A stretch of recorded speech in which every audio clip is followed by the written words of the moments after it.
आपको दिखाएंगे पीएम मोदी के काशी दौरे से पहले आज सीएम योगी वाराणसी पहुंचे और तैयारियों का जायजा लिया। इटली में हो रही G7 समिट में दुनिया के तमाम नेता प्रधानमंत्री मोदी से मुलाकात कर रहे हैं और मोदी मोदी बोल रहे हैं। किन किन नेताओं से पीएम मोदी की मुलाकात हुई है आगे आपको बताएंगे। राम मंदिर को उड़ाने की धमकी किसने दी और कैसी है अयोध्या में सुरक्षा व्यवस्था, ये भी आपको बताएंगे। नीट को लेकर कैसे घमासान मचा हुआ है ये भी दिखाएंगे। इसके अलावा भी तमाम खबरें होंगी 7 बजे के इस बुलेटिन में।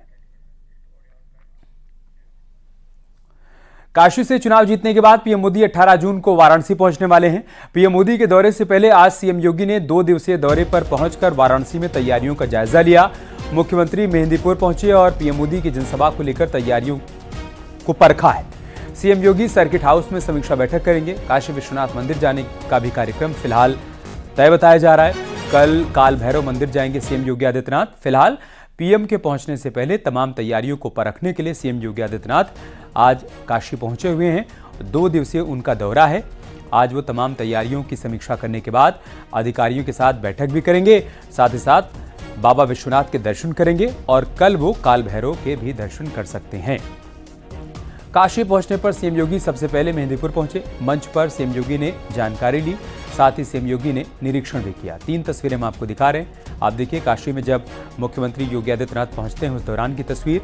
दूसरी तस्वीर उस मंच का उन्होंने जायजा लिया है जिस मंच के जरिए प्रधानमंत्री मोदी यहां मौजूद लोगों को संबोधित करेंगे। और तीसरी तस्वीर आप देखिए, वो निरीक्षण करते हुए नजर आए पूरे कार्यक्रम स्थल का। कहीं पर भी तैयारियों में कोई पूर्व कसर न रहने पाए, ये सीएम की तरफ से सुनिश्चित किया जा रहा है। तो प्रधानमंत्री मोदी के पहुंचने से पहले 18 जून को चूंकि पीएम को पहुंचना है, उससे पहले सीएम योगी आदित्यनाथ काशी पहुंच गए हैं तमाम तैयारियों को परखने के लिए। वाराणसी से तीसरी बार सांसद बनने के बाद प्रधानमंत्री मोदी का ये पहला दौरा होगा जिसमें वो काशीवासियों का आभार व्यक्त करेंगे। और ऐसे में जनसभा को लेकर, पीएम के पूरे कार्यक्रम को लेकर तैयारियों को अंतिम रूप दिया जा रहा है। हमारे सहयोगी रवि पांडे इस वक्त हमारे साथ जुड़ चुके हैं। रवि, क्या जानकारी, क्या अपडेट है सीएम के निरीक्षण को लेकर और अभी जो बैठक होने वाली है उसको लेकर क्या जानकारी है? देखिए, 2 दिवसीय दौरे पर वाराणसी पहुंचे मुख्यमंत्री योगी आदित्यनाथ। मेहंदीगंज पहुंच करके सबसे पहले उन्होंने जनसभा का जायजा लिया, तैयारियों का जायजा लिया। इसके बाद वो सर्किट हाउस में समीक्षा जो बैठक है उसको शुरू कर दिए हैं। इस समीक्षा बैठक में वाराणसी के तमाम आला अधिकारी, अलग अलग विभागों के सभी अधिकारी मौजूद हैं जिनसे वो वाराणसी चल रहे विकास कार्यों की पूछताछ कर रहे हैं। वो विकास कार्य जो चुनाव आचार संहिता के पहले से ही शुरू है और उसके बाद आचार संहिता खत्म होने के बाद उनमें कितनी बढ़ोतरी हुई है, किस तरीके से काम चल रहा है, उन सब चीज का वो जायजा ले रहे हैं। और इसके साथ ही कानून व्यवस्था पर विशेष ध्यान देख रहे हैं। यही कारण है कि पुलिस के भी जितने आला अधिकारी हैं वो इस समीक्षा बैठक में। ठीक है, बहुत शुक्रिया रवि आपका हमारे साथ जुड़ने के लिए और जानकारी हम तक पहुंचाने के लिए। एक बड़ी खबर लखनऊ से आ रही। लापरवाह अधिकारियों पर सीएम योगी सख्त हुए हैं। लापरवाह अधिकारियों की रिपोर्ट तलब की गई है। खराब प्रदर्शन पर कार्रवाई हो सकती है। जिलाधिकारी से लेकर तहसील स्तर के अधिकारियों पर कार्रवाई हो सकती है। राजस्व वादों के निस्तारण में महोबा, चित्रकूट, मुजफ्फरनगर, शामली और बागपत फिसड्डी रहे हैं। सीएम योगी ने निर्देश दिया है और उसका असर भी देखने को मिल रहा है। बांदा और मिर्जापुर में चकबंदी अधिकारी निलंबित कर दिए गए। वहीं मैनपुरी में भी कई अधिकारियों और कर्मचारियों पर गाज गिरी है।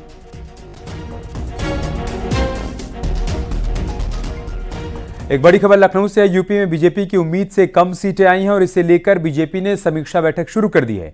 बीजेपी की समीक्षा 2 स्तरों पर की जा रही है। क्षेत्रवार प्रत्याशियों को बुलाकर उनसे उनकी हार के कारण पूछे जा रहे हैं और सुझाव भी लिए जा रहे हैं। इसकी एक कंपाइल रिपोर्ट बनेगी। अवध क्षेत्र के प्रत्याशियों से बात हो चुकी है। आज कानपुर और बुंदेलखंड क्षेत्र के प्रत्याशियों के साथ बैठक हुई। भाजपा संगठन अलग अलग सभी प्रत्याशियों से बातचीत करने में जुटा हुआ है। ऐसे ही हम लोग अलग अलग क्षेत्रों के हिसाब से वहां जाकर उन सारे विषयों का आकलन करेंगे जिस प्रकार से ये परिणाम आए। अच्छा, अभी तक अध्यक्ष जी जो अभी तक सांसदों ने कल बताया था, क्या कुछ कंक्लूजन निकला कि संविधान वाला मुद्दा था या कुछ और स्थायी लेवल पर जो नहीं? अब हम बातचीत कर रहे हैं, जानकारी इकट्ठी कर रहे हैं और उसके आधार पर अपनी पूरी रिपोर्ट बनाकर प्रदेश केंद्र को भेजेंगे।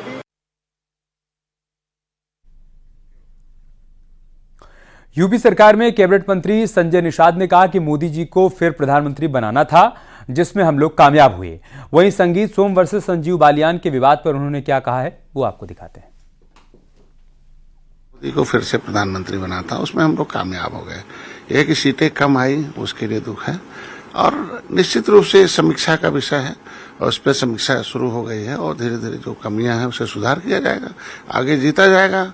और एक देशी हमारे यहाँ कहावत है कि कभी कभी बबूल के पेड़ के नीचे भी आम मिल जाता है, तो ऐसा थोड़ी है कि बबूल आम फल दिया है। समय आएगा आगे एक नरेटिव सेट करके, झूठ बोल के, झूठ प्रपंच करके, जिस तरीके से लास्ट आवर में है एडिट वीडियो करके, तो उसका फिर जनता समझेगी और समझ जाएगी, तो फिर सही बात सब समझ जाएगी।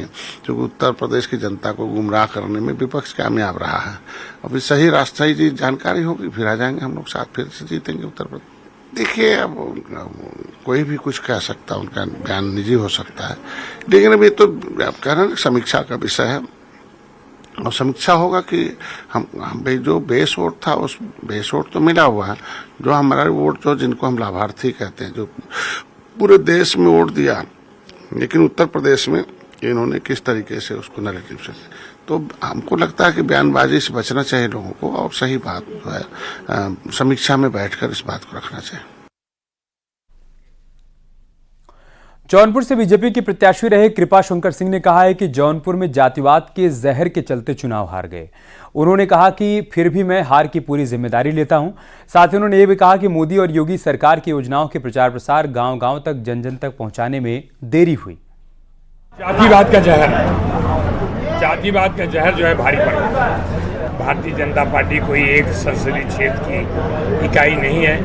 भारतीय जनता पार्टी पूरे देश की, हमारी विश्व की सबसे बड़ी पार्टी है। पार्टी इस पर जरूर गंभीरता से लिया है। हम पार्टी के वर्कर हैं, पार्टी के सिपाही हैं। पार्टी के जो निर्देश आएगा उसके मुताबिक हम लोग काम करेंगे। इटली में G7 समिट हो रहा है। प्रधानमंत्री मोदी इटली में हैं। पीएम मोदी ने इटली में दुनिया के नामचीन नेताओं से मुलाकात की है। इटली की पीएम जॉर्जिया मेलोनी, यूक्रेन के राष्ट्रपति जेलेंस्की, ब्रिटेन के पीएम ऋषि सुनक, फ्रांस के राष्ट्रपति इमैनुअल मैक्रों से पीएम मोदी की मुलाकात हुई है। इन नेताओं के साथ कई अहम मुद्दों पर चर्चा भी हुई है। तस्वीरें हम आपको दिखा रहे हैं G7 समिट की, जब दुनिया भर के अलग अलग नेताओं से गर्मजोशी के साथ प्रधानमंत्री मोदी ने मुलाकात की है। आप देखिए, यूक्रेन के जेलेंस्की से प्रधानमंत्री मोदी ने मुलाकात की है। ऋषि सुनक से भी पीएम मोदी की मुलाकात हुई है। काफ़ी देर तक दोनों नेताओं के बीच में बातचीत हुई है और इमैनुअल मैक्रों से भी पीएम मोदी ने द्विपक्षीय मुद्दों पर चर्चा की है।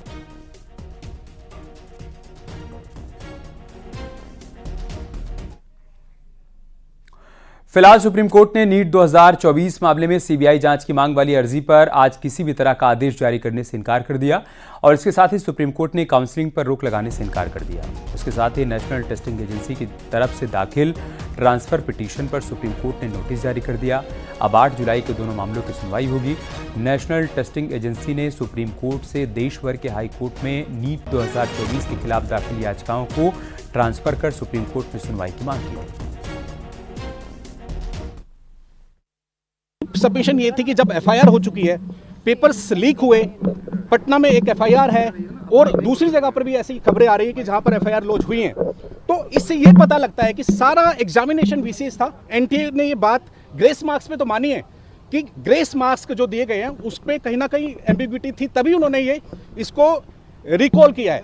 लेकिन मैंने आज अभी कोर्ट में ये आर्ग्यू किया, जज साहब को बताया कि जब ग्रेस मार्क्स दिए वो पब्लिक डोमेन में कहीं पर भी ऐसा नहीं है कि पब्लिक डोमेन में किस बच्चे को कितने मार्क्स दिए, किसको कितने ग्रेस मार्क्स आए हैं। तब कोर्ट की तरफ से अभी कोर्ट के अंदर जो एनटीए ने किया है, सिर्फ एनटीए की सबमिशन हैं और उन्होंने ही अपनी नीट को लेकर छात्रों के मन में जो तरह तरह के सवाल हैं उसे दूर करने के लिए आज केंद्रीय शिक्षा मंत्री धर्मेंद्र प्रधान ने कुछ छात्रों से मुलाकात की और छात्रों को आश्वासन भी दिया। साथ ही न्यूज़ 18 से बातचीत में कहा कि पारदर्शिता के साथ काम हो रहा है। धर्मेंद्र प्रधान ने विपक्ष पर निशाना भी साधा। ये उनकी पुरानी आरोप है। डीएमके वाले तो नीट को डे 1 से विरोध करते थे क्योंकि उनकी राज्य की एंट्रेंस एग्जामिनेशन सुप्रीम कोर्ट के आदेश पे बंद हुई थी। एनटीए की जन्म हुई थी और एनटीए पिछले कुछ सालों से इस परीक्षा को कंडक्ट कर रही है। आज देश में 4,750 सेंटर में 23,33,000 स्टूडेंट्स ने इस बार परीक्षा दिया है। परीक्षा अच्छी हुई है। कुछ सेंटर्स में कुछ स्मॉल माइनर एनोमलीज की ध्यान आई है, उसको भी सुप्रीम कोर्ट के हस्तक्षेप में कल समाधान कर दिया गया है। एक दो और जगह की कुछ घटनाएं खबर आई है, उसको वहां की स्थानीय एजेंसी उसकी निगरानी कर रही, कुछ प्रिवेंटिव काम भी किया है। ये सारा विषय आज सुप्रीम कोर्ट के सामने है। सर, सुप्रीम कोर्ट ने भी अपना फैसला दिया है, छात्र जो है वो भी धरने पे बैठे हैं। किस तरह का आश्वासन जो है वो छात्रों को देते हैं सर? देखिए, मैं आज भी कुछ विद्यार्थियों को मिला, कुछ विद्यार्थियों के अभिभावकों भी मिला। मैं सभी को आश्वस्त किया, सरकार पारदर्शिता के प्रति प्रतिबद्ध है, आप आश्वस्त रहें, कोई घबराने के कारण नहीं है। जो न्याय संगत पारदर्शी होगा, बिना लुका छुपी, बिना लिपापोती सब किया जाएगा, और इसके ऊपर सुप्रीम कोर्ट की नजर है, इसलिए कोई कुछ घबराने के कारण नहीं। विद्यार्थी अपने पढ़ाई में रहे। इधर आरएसएस के नेता इंद्रेश कुमार ने लोकसभा चुनाव परिणाम को लेकर बड़ा बयान दिया। इंद्रेश कुमार ने कहा कि जिन्होंने राम की भक्ति की लेकिन अहंकारी हो गए, उन्हें प्रभु ने 241 पर रोक दिया, लेकिन सबसे बड़ी पार्टी बना दी। जिन्होंने राम का विरोध किया, उन सभी को एक साथ लड़ने के बाद भी 234 पर समेट दिया। यही प्रभु का न्याय है। धीरे धीरे अहंकार आ गया, उस पार्टी को सबसे बड़ी पार्टी घोषित कर दिया, और उसका और जो पूरा उसको मत मिलना चाहिए, जो शक्ति मिलनी चाहिए, वो भगवान ने अहंकार के कारण दिया। जिन्होंने राम का विरोध किया, उनमें से किसी को भी शक्ति नहीं दी, सब मिलकर भी नंबर 1 नहीं बने, नंबर 2 पर खड़े कर दिए। इसलिए प्रभु का न्याय बड़ा विचित्र नहीं है, बड़ा सत्य है, बड़ा आनंददायक है। इसलिए जिस पार्टी ने भक्ति की, अहंकार आया, उसको 241 पर रोक दिया, पर सबसे बड़ी बना दी। जिनके अंदर राम की अनास्था थी, अश्रद्धा थी, और उनको सबको मिलकर 234 पर रोक दिया। कहा तुम्हारी अनास्था का यही दंड तुम्हें है कि तुम सफल नहीं हो सकते। इसलिए जो राम की भक्ति करे। अयोध्या में राम मंदिर के मुख्य पुजारी आचार्य सत्येंद्र दास ने इंद्रेश कुमार के आरोपों को गलत बताया। उन्होंने कहा कि इंद्रेश कुमार अपनी असफलता का ठीकरा बीजेपी पर फोड़ रहे हैं। मुसलमान ने भाजपा को वोट दिया ही नहीं, और वो चाहते थे कि पहले ही प्रयास बहुत दिनों से करते रहे कि हिंदू मुसलमान की एकता हो जाए, और मुसलमान यह जो भाजपा है, भाजपा को वोट दें जिससे कि इनके विजय हो ऐसा प्रयास करते रहे। लेकिन इसमें स्वयं इंद्रेश जी असफल हो गए, इसलिए वो आरोप, अपने असफल होने का आरोप भाजपा पर लगाते हैं। 241 यदि सांसद उनके हो गए हैं तो ये कम नहीं है, बहुत है। बाराबंकी से कांग्रेस के सांसद तनुज पुनिया ने आज एसपी के अध्यक्ष अखिलेश यादव से मुलाकात की। कांग्रेस सांसद तनुज पुनिया ने अखिलेश यादव को धन्यवाद दिया। पीएल पुनिया भी इस दौरान साथ में मौजूद थे।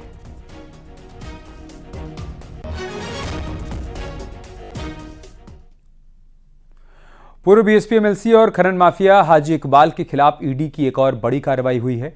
सहारनपुर के मिर्जापुर में मौजूद ग्लोकल यूनिवर्सिटी की संपत्ति जब्त की गई है। बिल्डिंग और 121 एकड़ जमीन को जब्त किया गया।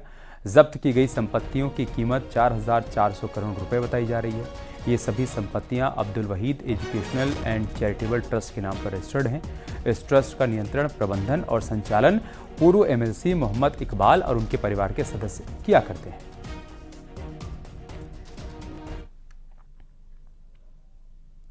खबर अयोध्या से है। आतंकी संगठन जैश-ए-मोहम्मद के राम मंदिर को उड़ाने की धमकी दिए जाने के बाद अयोध्या में सुरक्षा बढ़ा दी गई है।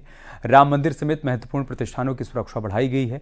वहीं महर्षि वाल्मीकि एयरपोर्ट की भी सुरक्षा बढ़ाई गई है। एसएसपी ने महर्षि वाल्मीकि एयरपोर्ट पहुंचकर सुरक्षा व्यवस्था का जायजा लिया।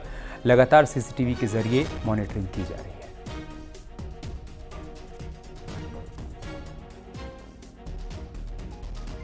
यदि अयोध्या धाम क्षेत्र की सुरक्षा के संबंध में बात करें तो पूरे क्षेत्र को हमने विभिन्न एरियाज में विभाजित करके सीनियर राजपत्रित अधिकारियों के नेतृत्व में टीमों का गठन किया गया है, जिसमें हमारी विभिन्न जोन्स में हमारी सुरक्षा व्यवस्था तैनात है, जिसमें स्टेट पुलिस में हमारी डिस्ट्रिक्ट पुलिस के अलावा पीएससी के भी हमको कई कंपनीज प्राप्त हुई हैं, जिनको लगा करके सुरक्षा व्यवस्था की जा रही है। जो हमारे जितने भी महत्वपूर्ण प्रतिष्ठान हैं, जो वाइटल इंस्टॉलेशंस हैं, उनके लिए अलग से सुरक्षा व्यवस्था की हमारी तैयारी है। इसके अलावा पूरे क्षेत्र को सीसीटीवी कैमरास के माध्यम से देखा जाता है, जिससे जो भी हमारे real time actionable inputs generate होते हैं वो हमारे ग्राउंड पे जो भी लोग लगे हुए हैं उनको तत्काल कंट्रोल रूम द्वारा प्रोवाइड किए जाते हैं, जिस पे आगे कार्रवाई की जाती है। और चलिए आपको वाराणसी से आ रही तस्वीरें दिखाते हैं, जहां पर सर्किट हाउस में सीएम योगी आदित्यनाथ इस वक्त समीक्षा बैठक कर रहे हैं। पीएम मोदी के बनारस पहुंचने से पहले तैयारियों को परखने के लिए सीएम योगी आदित्यनाथ काशी में मौजूद हैं और इसी क्रम में सर्किट हाउस में वो इस वक्त समीक्षा बैठक कर रहे हैं अधिकारियों के साथ। मंत्री सूर्य प्रताप शाही भी उनके साथ मौजूद हैं।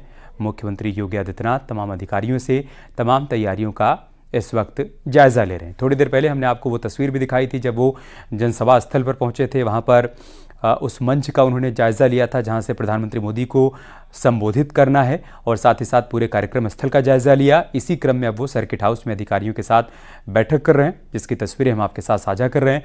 इसके बाद वो बाबा विश्वनाथ के भी दर्शन करेंगे। कल काल भैरव के भी दर्शन पूजन करने हैं। 2 दिवसीय काशी दौरा है मुख्यमंत्री योगी आदित्यनाथ का। 18 जून को पीएम मोदी पहुंचने वाले हैं और उससे पहले तमाम तैयारियों को परखने के लिए सीएम योगी आदित्यनाथ खुद काशी में मौजूद हैं।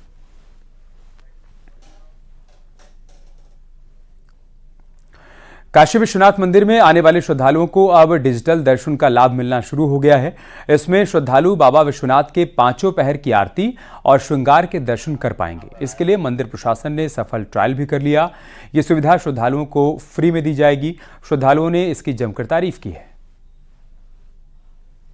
मैं आज यहाँ पर आया था काशी विश्वनाथ बाबा का दर्शन करने, तो दर्शन करके निकलते वक्त हमको यहाँ पे दिखाइए दुर्लभ दर्शन केंद्र।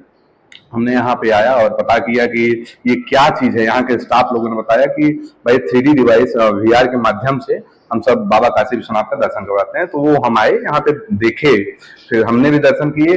अब ये ऐसा हमको अनुभव हुआ कि वो चीज हम आपको अपने वर्णन मतलब शब्दों के माध्यम से नहीं बता सकते। हमको ऐसा फील हुआ। सोनभद्र में कार में अचानक से आग लग गई। आग लगने के बाद भी कार चालक कार में फंसा रहा। वहां मौजूद ट्रैफिक पुलिस किसी तरीके से कार चालक को बाहर निकालने में कामयाब रही। थोड़ी देर में आग ने विकराल रूप धारण कर लिया और आधे घंटे में कार पूरी तरीके से जल गई। दमकल कर्मियों ने मुश्किल से आग पर काबू पाया। ये घटना मुरधवा बीजपुर मार्ग की है। मुरधवा बीजपुर मार्ग पे एक कार में एक आग लग गई, जिससे कार बुरी तरह जल के खाक हो गई। बताया जाता है कि कार जंगल में एक्सीडेंट की थी और इसे टोचन करके ले जाया जा रहा था। जैसे ही हम मुरधवा मोड़ के पास से कार पहुंची, इसमें आग लग गया। ट्रैफिक पुलिस वाले देख लिए आग लगा, ड्राइवर को कार से उतारे। तब तक जैसे ही ड्राइवर कार से उतरा, कार बुरी तरह आग के चपेट में आ गई। खबर सहारनपुर से है। मिनी टूरिस्ट बस में अचानक से आग लग गई। बस में सवार लोगों ने कूदकर अपनी जान बचाई। घटना बिहारीगढ़ थाना क्षेत्र की है। गनीमत रही कि बस में सवार सभी यात्री समय रहते सकुशल बाहर निकल आए। बस दिल्ली से देहरादून किसी विवाह समारोह में जा रही थी। फिलहाल सभी यात्री पूरी तरह से सुरक्षित हैं।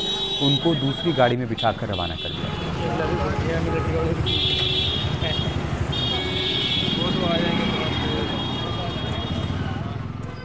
सहारनपुर में ज्वेलर्स की दुकान से जेवरात चुराने के मामले में अपडेट आया है। चोरी की वारदात सीसीटीवी कैमरे में रिकॉर्ड हुई है। कस्टमर बनकर आया था शातिर चोर। जेवरात देखते हुए जेवरों पर उसने हाथ साफ कर दिया था। जब तक दुकानदार को पता चला तब तक चोर वहां से भाग चुका था।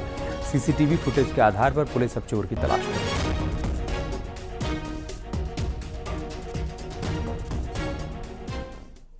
अमरोहा में पटाखा फैक्ट्री में शॉर्ट सर्किट के चलते आग लग गई। घटना सूदनपुर गांव की है। फैक्ट्री में काम करने वाले 4 कर्मचारी भी आग की चपेट में आ गए। 2 कर्मचारियों की हालत गंभीर बताई जा रही है। इलाज के लिए उनको हायर सेंटर रेफर किया गया है। सूचना पर मौके पर पहुंचे आलाधिकारी जांच पड़ताल में जुटे हुए हैं। बताया जा रहा है कि गांव सूदनपुर के ही रहने वाले नसीम अहमद पटाखा बनाने का काम करते हैं, जिनकी फैक्ट्री में भयंकर शॉर्ट सर्किट के चलते आग लगी। पूरे मामले में पुलिस लापरवाही बरतने के आरोप में मुकदमा दर्ज कर जांच पड़ताल कर रही है। अवगत कराना कि आज दिनांक 14/6/2024 की प्रातः लगभग 9 बजे गांव हाकमपुर स्थित कामरान सन ऑफ इमरान के एक पटाख गोदाम में आग लगने की सूचना प्राप्त हुई थी, जिस पर तत्काल ही स्थानीय पुलिस व फायर ब्रिगेड टीम द्वारा मौके पर पहुंचकर आग पर काबू पाया गया है तथा इसमें झुलसे हुए 4 व्यक्तियों को उपचार हेतु जिला अस्पताल रवाना किया गया है, जिसमें 1 पुरुष व 3 महिलाएं हैं।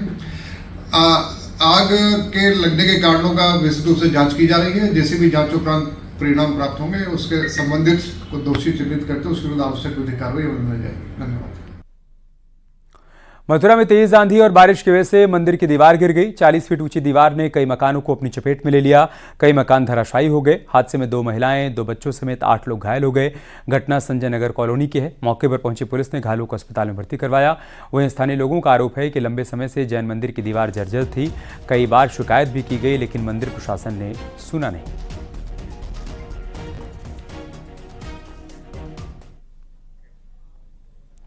यहाँ रुक रहे हैं छोटे से ब्रेक के लिए, जल्द लौटेंगे कुछ और खबरों के साथ।